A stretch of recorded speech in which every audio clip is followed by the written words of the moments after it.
বৃহস্পতিবার দিনে অথবা রাতে একটি তাসবিহ পড়িলে আল্লাহ বলেন, বান্দা আমি তোমার হয়ে গেলাম, আজ তুমি যা চাইবে সব কিছু তোমাকে দান করবো। সুবহানাল্লাহ। যত ধরনের চাওয়া পাওয়া রয়েছে সকল চাওয়া পাওয়া আমি পূরণ করে দিব।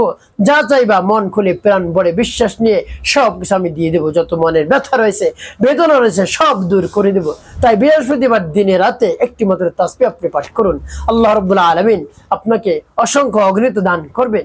যত ধরনের চাওয়া রয়েছে, আপনি কঠিন রোগে আক্রান্ত হয়ে পড়েছেন, তারপর ভালোবাসার মানুষ চলে গেছে, স্বামী চলে গেছে, স্ত্রী চলে গেছে, সংসারের মধ্যে অশান্তির আগুন ধাউ ধাউ করে জ্বলছে, আপনি কঠিন বিপদের মধ্যে পড়ে আছেন, মিথ্যা মামলা মোকদ্দমায় ফেসে রয়েছেন, কঠিন রোগে আক্রান্ত হয়ে পড়েছেন, রব্বুল আলামিন সব কিছু সমাধান করে দেবেন ইনশাআল্লাহ। যদি তার নাম পাঠ করতে পারেন, তার নামের তাসবিহ পাঠ করতে পারেন। প্রিয় ভাই বোনেরা, রব্বুল কারীমের কাছে সব কিছুর খাজানা। ওয়ালিল্লাহি খাযাইনুস সামাওয়াতি ওয়াল আরদ, আসমান এবং জমিনের ধন ভান্ডারের চাবিকাঠি তার হাতে। এই জন্য তার কাছে চাওয়া উচিত। ছোট থেকে ছোট বিষয় যদি দরকার হয় তার কাছে চাওয়া উচিত। তিনি খুশি হয়ে যান। দুনিয়ার মানুষের কাছে যদি আপনি একবারে বেশি চান তাহলে তিনি একেবারে বিরক্ত বোধ মনে করে, রাগান্বিত হয়ে যায়, রাগ করে। আর আল্লাহ রাব্বুল আলামিনের কাছে যত চাইবেন তত খুশি হন, যত চাইবেন তত খুশি হয়ে যাবে, যত চাইবেন ততই আপনাকে দান করবেন। সুবহানাল্লাহ বিহামদি। আল্লাহ রাব্বুল আলামিনের কাছে চাইলে খালি হাতে ফিরে যান না, সাথে সাথে আল্লাহ রাব্বুল আলামিন আপনার চাওয়া পাওয়া পূরণ করে দেবেন যদি একটি তাসবিহ আপনি পাঠ করতে পারেন। প্রিয় ভাই বোনের সাথে এমন একটি জিকিরের কথা বলবো যে জিকিরটি একবার মাত্র পাঠ করলে আসমান জমিনের ফাঁকা জায়গাগুলো রব্বি কারীম নেকি দ্বারা ভরপুর করে দেন। সুবহানাল্লাহ বিহামদি। সেই জিকিরটির কথা আমি বলে দেবো। কিভাবে আমলটি করবেন শুরুতে বলবো। প্রিয় ভাই বোনেরা, উত্তম রূপে পবিত্রতা অর্জন করে পবিত্র স্থানে বসবেন। এরপরে জীবনের গুনার কথা স্মরণ করে ক্ষমা প্রার্থনা করবেন। আল্লাহ, আমার জীবনের সমুদায় গুনাহ খাতাগুলো মাফ করে দিয়ে অন্তরকে পাক পবিত্র বানিয়ে দিন। এরপর তিনবার দুরূদ শরীফ সাল্লাল্লাহু আলাইহি ওয়াসাল্লাম সাল্লাল্লাহু আলাইহি ওয়াসাল্লাম সাল্লাল্লাহু আলাইহি ওয়াসাল্লাম ইস্তিগফার দুরূদ শরীফ যখন পাঠ করা হয়ে যাবে, এরপরে আপনি কি করবেন সেই জিকিরটি পাঠ করবেন। যে জিকিরটি একবার করলে আসমান জমিনের ফাঁকা জায়গাগুলো রব্বে কারীম নেকি দ্বারা ভরপুর করে দেন। এতই মারাত্মক, এতই গুরুত্বপূর্ণ, ফজিলতপূর্ণ এই জিকিরটি আমাদের সকলের জানা রয়েছে, মুখস্থ রয়েছে সেই জিকিরটি। সেটি হলো কালিমার জিকির। সুবহানাল্লাহ বিহামদি। যেমন লা ইলাহা ইল্লাল্লাহ, লা ইলাহা ইল্লাল্লাহ, লা ইলাহা ইল্লাল্লাহ, লা ইলাহা ইল্লাল্লাহ।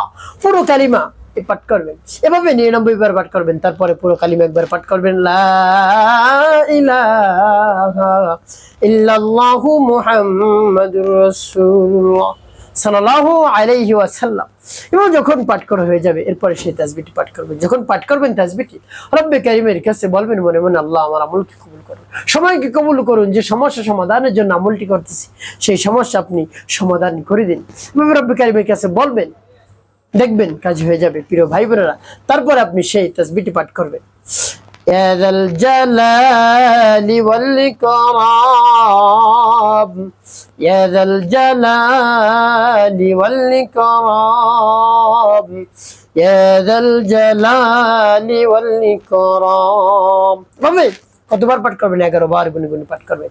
শেষে নবী সাল্লাল্লাহু আলাইহি ওয়াসাল্লাম মহব্বত নিয়ে, ভালোবাসা নিয়ে দুরূদ ইব্রাহিম পাঠ করবেন। আল্লাহুম্মা সাল্লি আলা মুহাম্মাদ ওয়া আলা আলি মুহাম্মাদ কামা সাল্লাইতা আলা ইব্রাহিম ওয়া আলা আলি ইব্রাহিম ইন্নাকা হামিদুম মাজিদ। আল্লাহুম্মা বারিক আলা মুহাম্মাদ ওয়া আলা আলি মুহাম্মাদ কামা বারাকতা على إبراهيم وعلى آل إبراهيم إنك حميد مجيد. اللهم صل على محمد وعلى آل محمد كما صليت على إبراهيم وعلى آل إبراهيم إنك حميد مجيد. اللهم بارك على محمد وعلى آل محمد كما باركت على إبراهيم وعلى آل إبراهيم إنك حميد مجيد. اللهم صل على محمد وعلى آل محمد كما صليت على إبراهيم وعلى آل إبراهيم إنك حميد مجيد. اللهم بارك على محمد وعلى آل محمد كما باركت على إبراهيم وعلى آل إبراهيم إنك حميد مجيد. اللهم صل على محمد وعلى آل محمد كما صليت على إبراهيم وعلى آل إبراهيم إنك حميد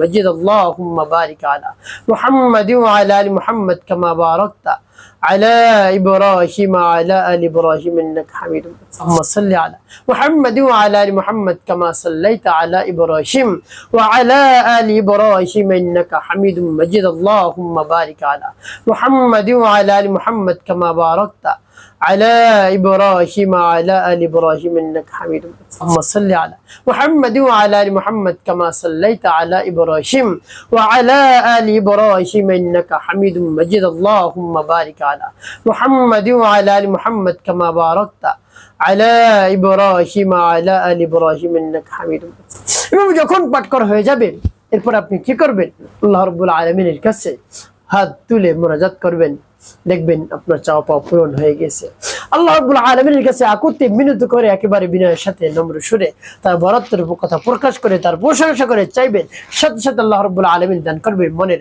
আশা আকাঙ্ক্ষা বাসনা কামনা সাথে সাথে পূরণ করে দিবেন আপনার সব ধরনের রোগ ভালো হয়ে যাবে বিপদ আপদ বালা মুসিবত দূর হয়ে যাবে গায়েবী সাহায্য আসবে সংসারের মধ্যে শান্তি আসবে রহমত আসবে বরকত আসবে ইনশাআল্লাহ প্রিয় ভাই বোন একটি কাজ করতে হবে আপনাকে 5 ওয়াক্ত নামাজ আদায় করতে হবে মিথ্যে কথা বলা যাবে না মানুষের খিদমতে কল্যাণে কাজ করবেন অবশ্যই আপনার জীবন সুখময় হবে শান্তিপূর্ণ হবে ইনশাআল্লাহ।